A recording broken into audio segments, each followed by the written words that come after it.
Oh, guten Tag, Svitlana. Good morning. What? Was that good morning? That was, I'll, yeah, something like that. It was a okay. good day, Svitlana. hmm And now you can answer back in Ukrainian, Russian. I can answer Добрый вечер. Dobry вечер.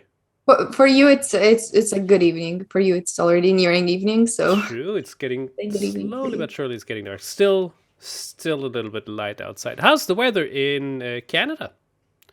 It's -25. Oh my Yeah, lord. I have the right pullover on for that. I'm not I gonna mean it's go it's outside today. it's even a shock to hear that. My lord. So, I mean, yeah, okay, I guess after all you have to stay in anyway, but so is there snow or is it just ice Yes, cold? there is snow. We Okay. have Snow has been here for a while. Oh, It's cool. -25. Yeah, Wow. Wow. it's how Canadian winters are. Yeah, that's you know what is very very good when it's -25 outside to play chess inside. Learn That is chess. that is true. Your new Fritz trainer is out. I hope everybody has learned it by heart already. I will ask you a couple of questions. No, I won't. But yeah, Fritz trainer is out, the Scotch game. But today we're not talking about the Scotch game. We're talking about some other smart moves of yours. What do you have on the plate today, please? Sure, I'll share the screen. Hmm. And I find that lately we've been looking more at sort of tactical ta tactical themes. Yeah. So today I'll go a bit of a more positional route. There will still be tactics for you, but it'll be a bit more of a positional topic of how to create pawn weaknesses. So Oh, just to perfect. begin with, which pawn weaknesses do you know about? This Just one right there. It's the c3 pawn. It has a weakness because there's no protection for that pawn. Yeah, Uh, I meant like I think you want to call it like yeah, it's unprotected pawn is definitely weak. Like there's backward pawns, there's backward pawn. That double was yeah. pawns, Hmm. there's isolated pawns, Hmm. hanging pawns can be a weakness. Um, so there's many different types, but the more difficult part of chess, I think, is to know how to create them and know how to deal with them. Because once they're there already, we can pretty straightforwardly know that we're just going to attack them and hope that the opponent loses them someday. But how to create them, I think, is the harder question. Hmm. So we have this first position. This one is, I guess, fairly simple. And this one is going to be white to move. So actually, we're not gonna focus on white pawn weaknesses, but it's gonna be about creating weaknesses for black. So you're gonna be playing white here. And this is a game by Svidler. So you're gonna be playing from Svidler's side. No problem. So in this position, how would you just generally evaluate it? And what do you think white should do? Okay, so we have a nice rook on a half open line. We have a bishop, white squared bishop, and those two pawns, which are also semi nicely placed in the center. But of course, we have this little weakness. As I eagerly mentioned, I was so proud to mention this immediately on c3, so we might have to take care of this. Now, king, safety wise, I guess it's almost equal, but black has a tiny little bit of a disadvantage there. King is a little bit more open, maybe. Then we have the black knight, which is on the side of the board. Not so good, but he can. Well, he doesn't have the best spots at the moment. So, but then we also have the pawn on a2. It's a little bit of a lonely island. What do I make of this? Probably it is equal with plus 0 point whatever, like a titsy tiny bit of an advantage for white. Okay. Okay, that's a good evaluation. And what's your game plan? What are some moves you So looked at? I will make a weakness for the black pawns and put my bishop to a6. No, okay. Jokes aside, but that would work. It would be a weakness, but of It course would we definitely be a weakness. for white, unfortunately. Yeah. Now we have to, yeah, what's the plan? What is the good plan? So, I mean, the theme is creating a bit of a pawn weakness, right? That is the Yeah. theme. So my initial plan of pushing the rook to e1 and then just swapping the queen on e7 to attack the pawns and have the rook on the second last row might not work. Also, does it even work? I mean, there is a lot of No, I think moves to rook avoid. rook Yeah, f7. And rook f7 is a problem a little bit. So what else could we do? We could maybe attack the pawn on b7 a bit more because it's attacked once. So we could just put the bishop to e4. If the rook goes to e8, we just put the queen to f3 without a problem and attack this pawn 3 times. But then the pawn pushes to b6 and then... Yeah, you see, I'm a little bit lost. How about you at home? Do you know what to play here for white? And as you can see, this is my kryptonite. It's one of the worst things to get some positional I thought this was advantage. going to be a simple like Oh introductory no. puzzle, but I guess My not. goodness. Terrible. No, it's not that simple. It really isn't. But once you know what to attack, it does become pretty simple. So I Gotcha. think you're a bit too focused on the pawn on b7. Maybe. So that's the thing. So far, we are okay with the way it is because the knight on a5 is temporarily out of play, and he's defending that pawn, and he can keep doing that as long as he wants, while he's not really attacking anything else. So we're going to want to create another weakness, another pawn weakness for black. And you were really close when you were talking about king safety, because it is going to be one of the big factors here. So then I think about, it's very unnatural for me, but I thought about h4. It is h4. H4 is the right plan. And why do you think it wow. is unnatural? And this is such a good point, because I am too biased with my chess beliefs. Now, having that said, the pawn is already on h3, so putting it on h4 feels like, oh, why didn't you play h4 the very first time already? But of course, h4 makes a lot of sense the more I think about it. I do see why it would be easier to move it from h2 to h4, because you think you're making a useful move anyway, and it's but there's no one counting. During the game, it doesn't matter how many moves you made with one piece. If it's a good move, it's a good move. It's a very good point, actually. And and then we start from a fresh position kind of. So I don't even know when this pawn has been played. Maybe it was ages ago. So it doesn't matter. Yeah, that's true. So h4 is the right plan, and this is a very common thing to do in especially positions like these, where you had a bit of you had a long think about what do you even do somewhere in a game like this. You're not up material, the opponent is not up material, there's no clear attack, and you're sort of a bit confused about what to do because your pieces are pretty much all improved. That's what happens, and this is usually the moment where you start to either attacking the weaknesses that already exist or creating new ones. And we had a lesson on the principle of two weaknesses, and this can also apply.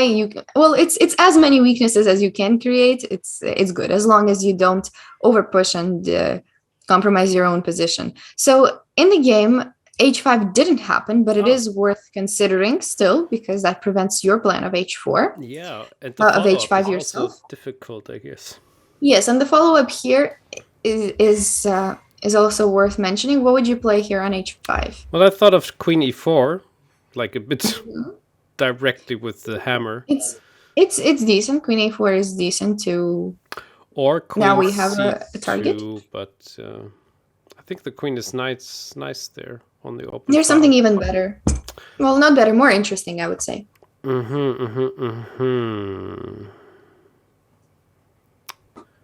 Oh, okay, so now the rook goes to b5. That is also an interesting one. Yeah, it is. It is an interesting one. I don't know why you said now. Did you consider that before? Yeah, I did. Didn't I mention this? I think I did. Yeah. Oh, you So, did but mention but that? Okay. I mentioned it doesn't make that much sense because the knight just moves away, or you play b6. But Yeah, now there's tactics. I mean, yeah, that does sound pretty good. it's actually interesting. Yeah, it is pretty interesting. I had a different move in mind. So let's say they defend it So and now you the wanted bishop to. takes, of course. Yeah. Let's see. I'm a bit suspicious if you have enough. Yeah. No, I think I would take with the rook Taking with a rook. Okay, so and my move is queen different, by the way, g4. but this is still interesting. Okay, and queen f4. Is that a way to defend? The computer says queen d7 is better. Queen d7. Mm-hmm. Aha, okay, yeah, queen d7 is preventing, and I cannot go to e4. Give a check there. Ah! Yeah. Yeah. And then, yeah, Yeah. the clear follow-up is not existing for me, like something very forceful. Mm-hmm. But this is still a g4, good thing to yeah. consider. Anyway, yeah, okay.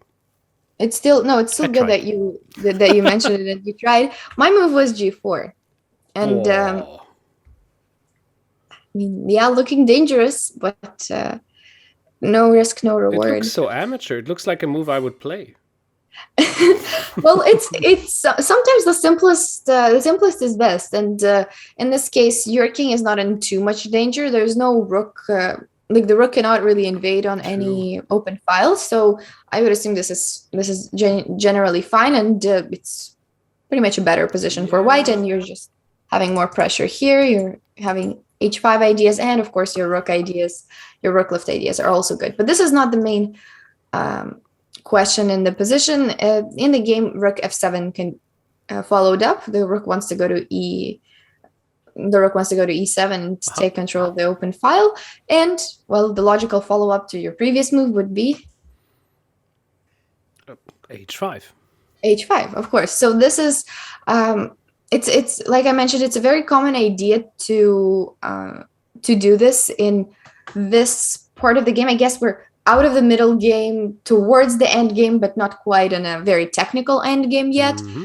This is where we want to create as many weaknesses as we can, and here and this is a very common thing to do when one of the pawns has moved. So whether the pawn is on f7 and h6 or the pawn is on h7 and f6, and we want to make one of these pawns a weakness for future times. And also this gives the opponent a chance to create weaknesses for himself. So for example, we provoke him to play things like g5, and if he does that, we're very happy with it. Mm-hmm.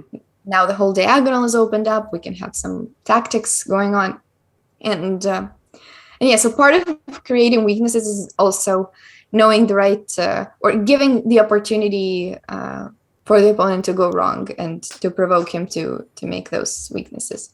But in general, just this h4 and h5 plan, I wanted you to know it because it's a very common way to create a g6 weakness whenever the king is a bit out there in the same way. Yeah.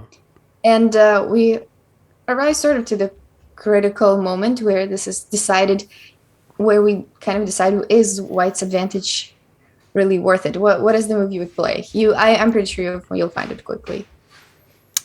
Quickly, huh? Yeah, because you already have seen it.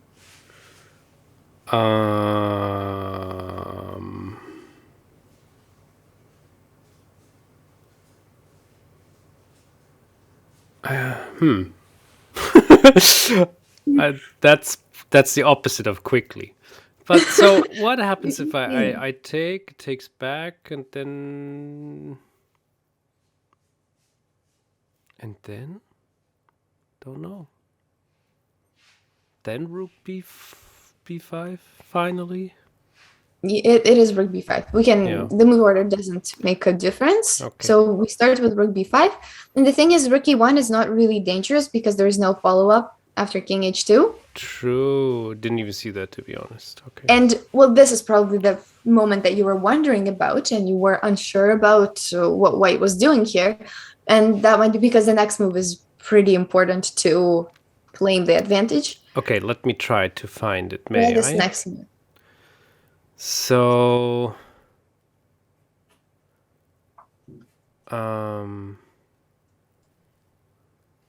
what could be the next move? Maybe it is rook to h5 to swing it around and then get a bit more of an attack. Exactly. Rook Yeah. h5 is the way to go. And it's, I really like this rook idea because it lets to b5, goes to h5, and then comes back to h3. Exactly. This is weird, but it makes sense. Yeah. To free up the space for the queen to go in front of it. Great.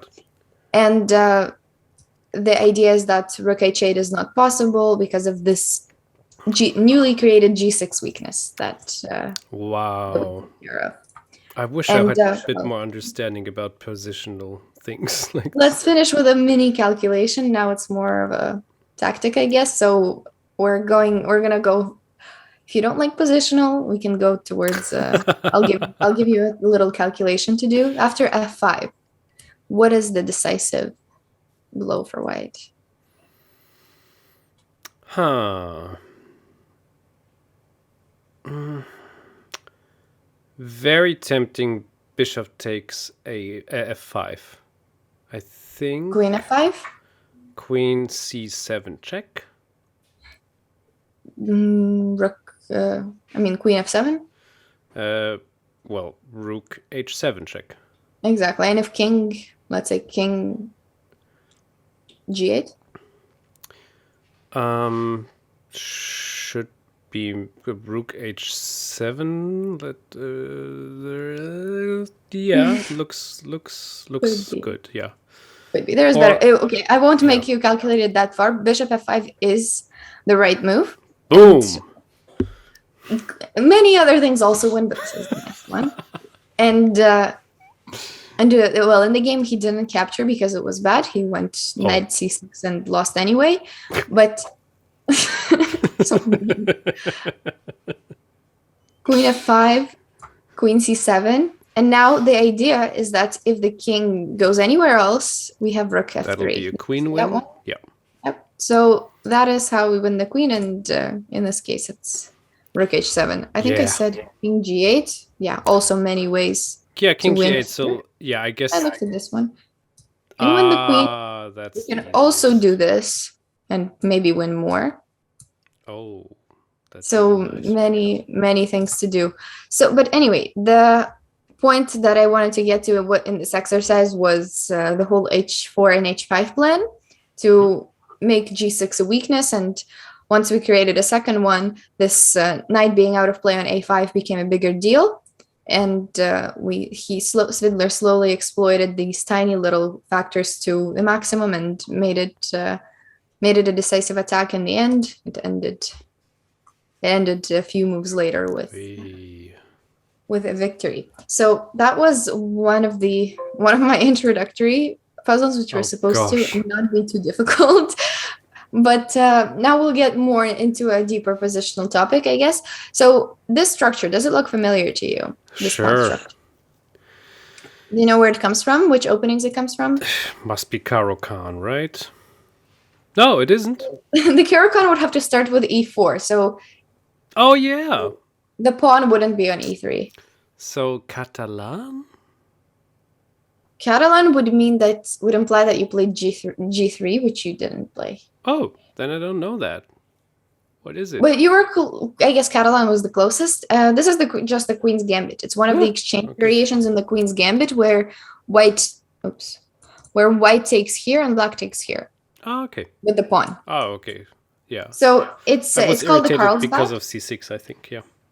It's called the Carlsbad structure. So it arises from Carlsberg structure. Carlsbad, yeah. Ah, okay. Have you heard that before? No.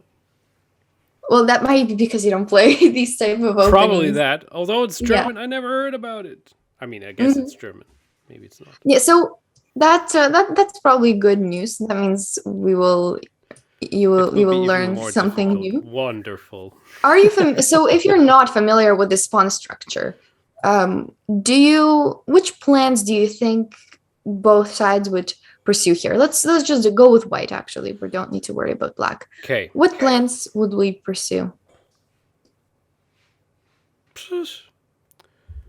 Yeah. I'm sure you've heard of this plan before, but you might not realize that we use it right now and right this second. It's a common plan. Is that so? Is there and there's a name for this plan Yes, there too? is a name for it. Yeah. I think if you just looked at the position, you might even get it closer than my hints because Okay. my hints might not be helpful. So okay, now I don't know, so I just go with instinct moves. Okay. Knight e5, f4, and then Okay. f5. Okay, so you're going for a completely different plan than what we usually do in these structures. The thing is, after f5, I'm not really sure where you arrive, because you closed off your pieces, and Yeah, there's not really a chance that pawn will open anything up on the king side in the future. you might be right with that. So the other plan would be b4, b5. Mm-hmm. And for what reason? I don't know. Because after c5, we're actually in a bad position, I think. What's the plan I won't. here? Yeah, just let's. Otherwise, this will take No, hours. Basically, you were right with b4, b5, Huh? but you sort of you saw c5 and somehow just rejected the whole thing. So I didn't want you to suffer and think it's wrong. That's cute. Thank you. So this pawn structure, if you had played openings that have it more often, this is exactly where you would use the minority attack. Aha. Have you heard that? No, haven't. I'm Really? learning something new. Okay. No, the minority attack is a very, very common plan when it comes to pawn structures. And it's in many, many openings, we have a case where on one side of the board, we have an unequal amount of pawns on each side of the board. So here, white has more pawns on the king side and black has more pawns on the queen side. And what that implies is that with the side, well, here on the queen side, we're going to look at this from white side. What we want to do is since the opponent has more pawns here, we can try to make one of them a weakness. Gotcha. And because we have less to risk, so we have our 2 pawns here, and he has 3. Let's say. Yep. We're gonna look at it this side, 4 on 3, whatever. So we kind of we have less to risk. So if things just completely explode on this side of the board, we're gonna end up winning more pawns in the end of it. So this is I didn't really explain it in the most positional way, but the minority attack is one of those very common plans, and it's exactly the right one to employ here. So you would start it. So you want to play b4, so you can start it with a3, and this is actually still theory for the people who learn it that deeply. And the further plan is to play b4 and b5. And now the thing is, black will not want to take. d5 will be weak. And at the same time, he wouldn't be happy with us taking because he has to take back. And then this is a backward pawn. Gotcha. So whenever we make, with every exchange we make on this side of the board, the more sort of we have the chance to create a weakness, whether it's an isolated pawn, a backward pawn, whatever it might be.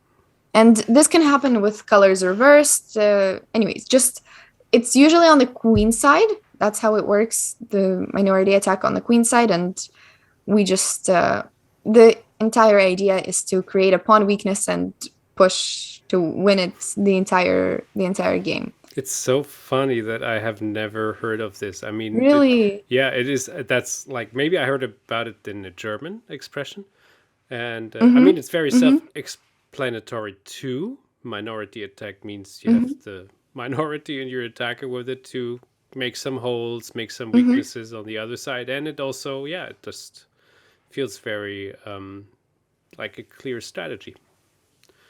Right. And the interesting thing is that this if we were to switch from like a middle game towards more of an end game, then having a pawn majority is generally a good thing Yeah, on the queen side, because more chances to create a passer and the kings are further away. So that's so these structures are pretty complicated, and they have a lot of exceptions here and there, and different approaches for middle games and end games.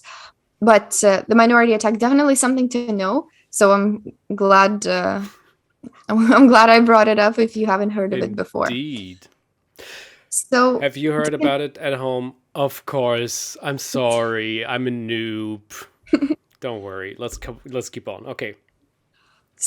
in the game, Black played knight to d7. So he's generally happy to exchange pieces because Black has less space, and we know that as a rule, whoever has less space is okay with making more exchanges. Yeah. So some exchanges were made, and b4. So now you don't have to worry about the thing you were so worried about with c5 True. for now. And So worried. Couldn't sleep for one night because I thought about c5 the whole time. and so what Black is going to try to do in this position is go towards the king side. Most of his pieces are there, so it's the easiest target for him. He can't do much on the queen side either, because if he makes any pawn movements himself, then that's just more weaknesses. So this is why he's going to focus on the king side. And this is the next moment. Do you think it's time for b5? Is it b5 time?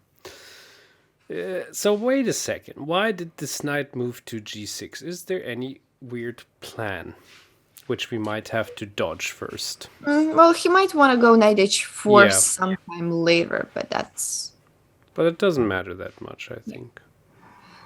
he wants to take control of the e5 square a bit. Maybe this knight can go here later. Just wanted to improve the piece. Yeah, I guess b5. It's b5 time. It is not b5 time. Oh no! Why? Because c5, you even said it before. Oh no! Now we transform into a different pawn structure. So let's say like some takes. This is an IQP pawn structure, an isolated queen pawn. Have you heard of those? Yeah, my IQ is a bit too low for. Yeah, I heard of that. At least, yeah. So yeah, that's already a different structure, and it's it's not something we particularly wanted from this position when we have some better plans. So I go with my instinct. Knight a4. Knight a4 would be decent. Knight a4 would be decent. I like the move. I think it's equally as good as the move that was played in the game. There's a few things to do. The most important one was just not to rush with b5. Okay. And in the game, he played rook c1 just to be more ready for the c5 move, and just improving the last piece before you make any drastic pawn breaks. So now queen f6. There is a threat now. What is it? Now the bishop can take on h3. Exactly. So we're going to make a calm move with queen d1. Oh, okay. And make sure we defend the knight, free up the space for the rook. And it's very keep calm, it going like that. So now, this is we are still continuing our minority attack plan, and it's a rather slow positional plan, and which we don't have to rush with, as we could see, and we can also sort of wait for to also see how the opponent will react, because he doesn't have much to do on this side of the board. In case he tries something like b5, this is a typical way to counter the minority attack plan, but it also has its own drawbacks with the whole c6 pawn being weak, and we can right away take advantage of that by playing a4. So we're targeting b5 and already asking questions about what he's going to do with these pawns. And in case of a6, we can now go with a5. And there we have the weakness. exactly, just a few moves ago we didn't have it, but already there is a target, and we can double on the c file. And the important thing about a5 was that we made sure that the knight wasn't going to b6 and c4 to block us. So this is how the minority attack can just switch into something completely different depending on it was still a minority attack, but it suddenly transformed the pawn structure. Yes. A6 would be a better way to deal with it, but whenever this happens in the minority attack, we basically still do the exact same thing. A4, B5, and if they want to make an extra trade on the A file, that is fine. And at the end of the day, like I said, the whole point is that we are risking less pawns than the opponent is. We're risking only 2, he is risking 3. So at the end of the day, he is going to end up with the weakness. Cool. Anyway, in the game, he played bishop f5, still trying to trade a bit more. And it was finally the time for b5. B5 time. Been waiting for so long. And now the issue is that d5 is also a weakness, and there's no c5 anymore. The bishop is gone, and so c5 is not really our concern. And we finally got to where we wanted. Yes. Created the pawn weakness, and we didn't have to risk much for it, right? We just made some pawn advances, and that was it. I just want to mention that if you think that black didn't have to do that, normally he still ends up with a weakness. So first of all, b7 and d5 are still clear targets for us to work on. 2 islands now, exactly, yeah. And we can start doing that very simply with something like a4, threatening a5 and getting that knight out. And he can very rarely play this because of knight d5. Oh, because I thought like that's a strong move or a strong piece there, but no, it isn't. Right, surprise! So this is what would happen on queen c6. So, and in either way, in either case, black would have weaknesses. And let's say this is probably no. I'll have more questions for you. But what is our next plan in a position like this? Well, we could double up the rooks on this file and attack c6. I mean, to be very straightforward with that. Also remember that he's going to play knight c4. That's black's true. Yeah, so at one point we might have to switch down the knight to d2 to avoid that, I guess. Yeah, that is a good idea. And you didn't tell me the exact move that I wanted to hear, but I can do it for you. It's knight b1. What? It was the move played in the game. Doesn't it make sense? Insane. Doesn't it make sense? Instead of bringing this knight to d2, which this knight is doing fine. It can stay on the king side. It can protect some things. It can go to e5 if needed if this knight leaves. So this knight stays here, but this knight, what is it doing really on c3? It would be useful in c3 if it could go to a4 and c5, but it can't. So instead, it retreats to b1 and has a new route to c5 or to a5 with d2.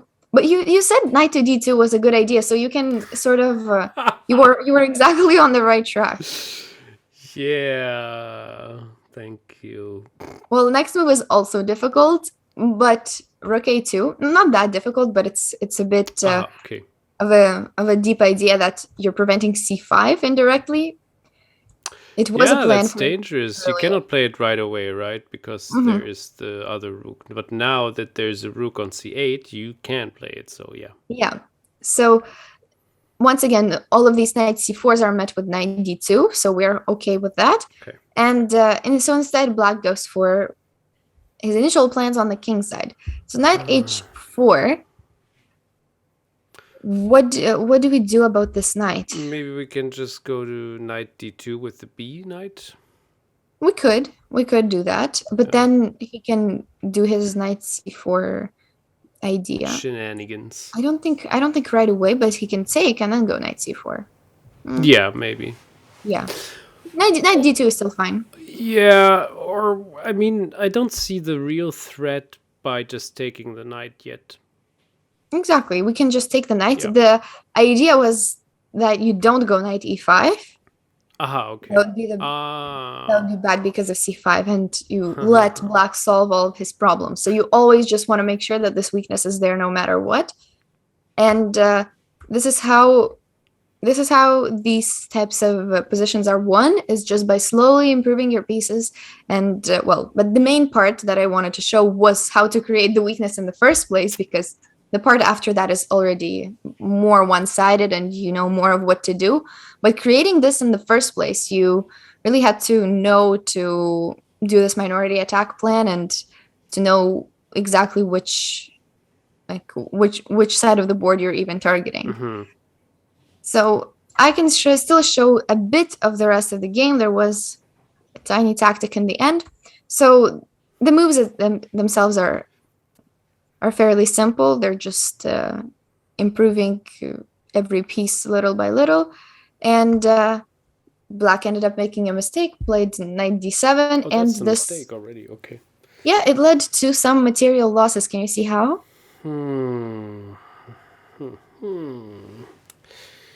Yes, but I need to think for a second. Mm-hmm. So,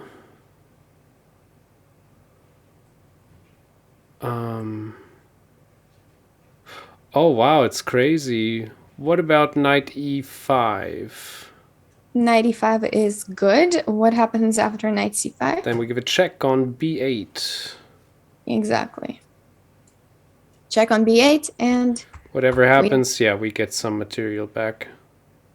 yeah, we get the rook back, of course, and we definitely win the pawn, and the knight is still hanging.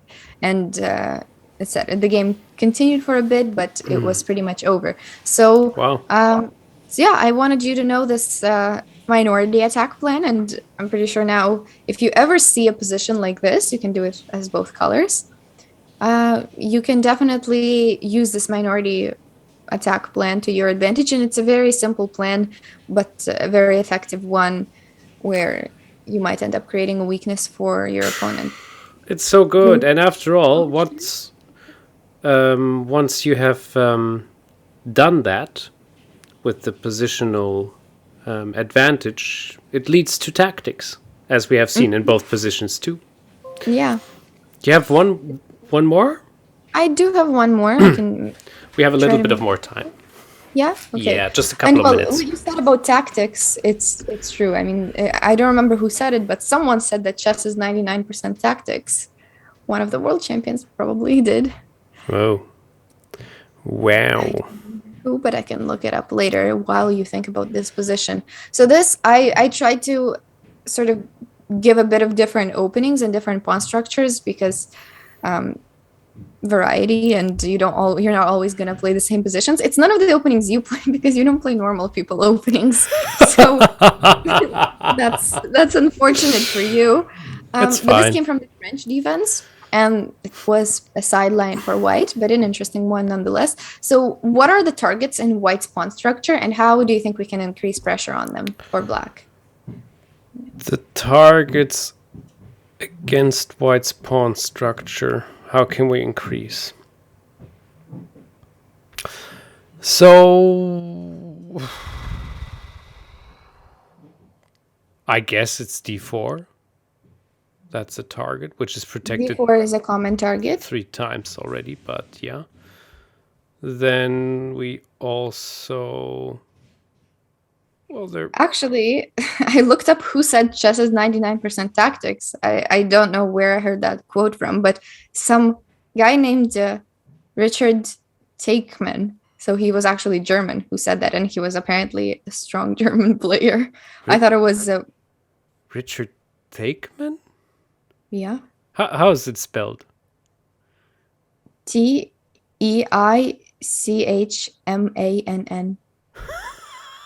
Okay. Am I mispronouncing it badly? Yes, but it's so cute. It's actually, but how shall you know? It's Teichmann. Teichmann. Richard Teichmann. Richard Teichmann. Okay, better. I've never heard that. I think I I heard haven't this. heard that name either, but it's just a quote that I see often, and I Yeah, assumed it was exactly. from someone a bit more famous. But we Yeah, have but what it's we just have. It's a Richard German. Teichmann. Sounds like a composer. Maybe he is. Could be Maybe he chess was. composer. Yeah. Yeah. So I don't know if everyone agreed with him or not, and I don't know if I would agree with that. But it No, is what decides most games. I think it's 97% only. No, okay. So Mm. I don't see any other weaknesses than d4 at the moment, and I don't know how much what weaknesses we should tackle. Maybe f4, but there's nothing going on there. Make So, something going on there. hmm? You can make something go on there. Oh, you mean with g5? I do mean with G5. That's insane. But I've seen it once or twice, I think, even in Grandmaster games, maybe. It happens in the French. Yeah. It can happen. Usually F6 is the more typical plan. I guess that's any French player would But play that immediately. Yeah, there's so many people losing with f6. That's why I think, I don't know. It's every time somebody plays f6, black is in trouble. I don't know. No, that's the common plan in the French. You can do it after you castle if Yeah. that's what bothers you. You can do that later after you already made your castle. But this in bothers this me. sideline, it's a bit sort of dangerous because there's some H4 plans and like G4 coming later. So yeah, but F6, I wouldn't be surprised if you named F6. That's what people usually do in the French. But G5 was a bit of a Extravaganza. was a bit of an extra idea, exactly. And exactly, we're targeting D4, F4, and E5. These pawns in the center. Yeah. And white's normal reaction is, of course, C3. So what we do to this is takes.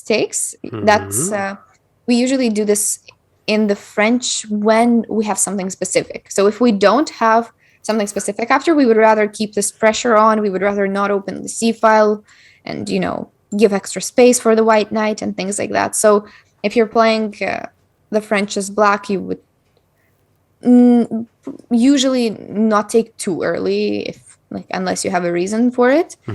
And the reason here was very specific. It was to play. I'll make you find the next move.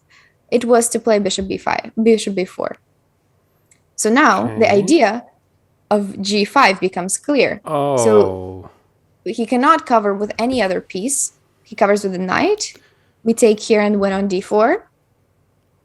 And covering with the bishop, we play g4 and still win here. Oh. So this is the whole deep plan of g5. My goodness. It's, now the question remains for me though: why doesn't Weiss take back on g5? Okay, yeah, that's true. I don't know why I skipped over that. So he can take on g5, but what do you mean? You mean with the knight? Or the pawn? I don't know. I mean, I guess the knight we just win the pawn back. We win the pawn back, and we like the okay. We like that trade. Okay, we're okay with it. With the pawn, we are gonna take here still, and then we can take on e5. So it's sort of a trade of that. Jesus, that's dangerous. What about a trade of a g for an e pawn? Also, generally not a bad thing. My goodness, I'm just seeing the discovered queen attack. Yes, but what about it? No space where the knight can effectively go. It's crazy. Yeah, he can't attack anything new with it, so that's what matters. So funny. Yeah. Okay. Good to know. So in the game, King F2, he couldn't have covered. Well, because none of the pieces covered. Gotcha. So King F2, and you try to find the next move. We're still on the topic of the pawn, creating pawn weaknesses with our own pawns, which should give a big hint towards the next move. Well, I guess we just take in this case. We could also or push forward g4. we play that on the next move. So you were close, but we do something else first. More pawn weaknesses, very typical plan. F6? F6. Are you scared of the Yeah, diagonal? I'm so scared. Well, there's no queen, there is no bishop here. Who's gonna hurt us? Crazy. No one is here. None of Okay. these pieces are here. No one is there. What are you scared of? Yeah, F6 makes sense. Yeah. Funny. No, like how suddenly you're like so scared and like conservative. I don't see that in your blitz games. That's my mask I'm wearing. I'm scared the I whole think time it's when just playing because chess. the openings are a bit unfamiliar to you, so that's why Probably, these seem like yeah. sort of a bit of crazy moves. But yeah, so you attack yet another target in that pawn chain with f6, and Funny. this is the pawn structure that's as we can tell, it's a pretty sad one for the dark squared bishop. Also sad for our light squared bishop. Yeah. But that's always a problem in the French. But the French is so wild. My goodness. It's not always this wild. Yeah, It's okay. not always this wild, but I chose the particular example variation. that was wild and that did have the pawn weaknesses theme. And this is how we create them. So now we have your g4 move. This is a novelty, I think, was when this game was played. And Okay. and we now have the time for tactics. Nice. And let's see how we are going to react to every pawn capture. So Okay. how do we react to this pawn capture? We just win with We do win. with How? with d4, I would say. We do not win with d4, even though that is very, very tempting. I So see why you did tempting. that. My gosh. c4, bishop c5, and b4. Oh gosh, come on. And we actually lose. So That's not nice. Okay, not so instead of that, we push the bishop to c5. exactly, bishop c5. Yeah. And To- we then have this Yes. d4 move. Exactly. So you got how it. to avoid, you have to take, and then yeah, this is what I saw like after this third move already. This tactic there with the knight. But Yes, yeah. you saw it immediately. You saw it way before it happened. So and the other side is we just castle, I would say. We could castle, but There's I'm something not better. particularly liking the fact that we castles king g2. And what's next? I'm not really seeing what's next. I actually like white better. Yeah, I like white better. Damn. Okay. So we have something more spicy. Do we? Well, it's very okay. Yeah, I gotcha. Very tempting to take on e5 with the knight. Which one? The d1. Is important? The d1 Because, is right. yeah, we have to keep this one for d4, I guess. Exactly. We have to keep the support to d4 Yeah. square. We have to keep the support. Yeah, or else we can't play d4. So Takes. Push. d4, bishop f4, and this one is hard. The continuation here is hard. Is that? But you'll find it. You will find it.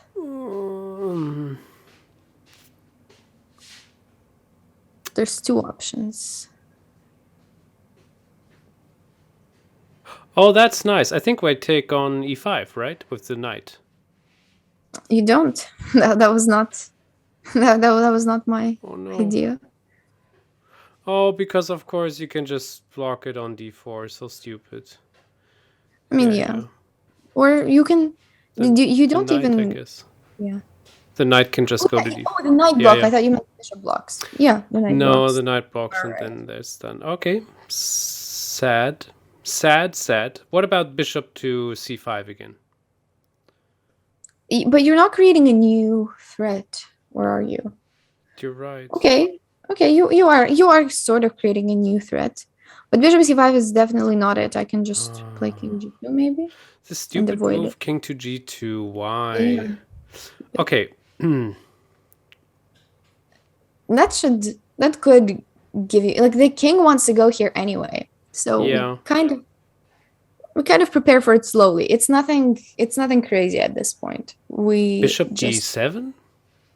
Yeah, bishop d7 is actually the best move. It Oh, wasn't funny. played in the game, but this is even better. And you have some new ideas with rook c8. Your bishop is coming to c6 in the case, well, the king is going to end up there anyway. So bishop is coming there, and this is perfect. It's a bit difficult to evaluate. I'm not even sure I would evaluate half the things correctly here in an actual game. But with the explanations, it makes more sense. In the game, rook f8 was played, which is also valid.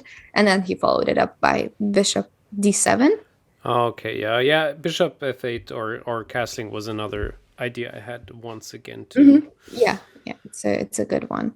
And now we're already pretty much done with the whole pawn weaknesses. Yeah. We destroyed the entire center for white. But ours too, by the way. Ours too, but we're surprisingly not in as much danger with our king as the opponent It is. is a surprise, true.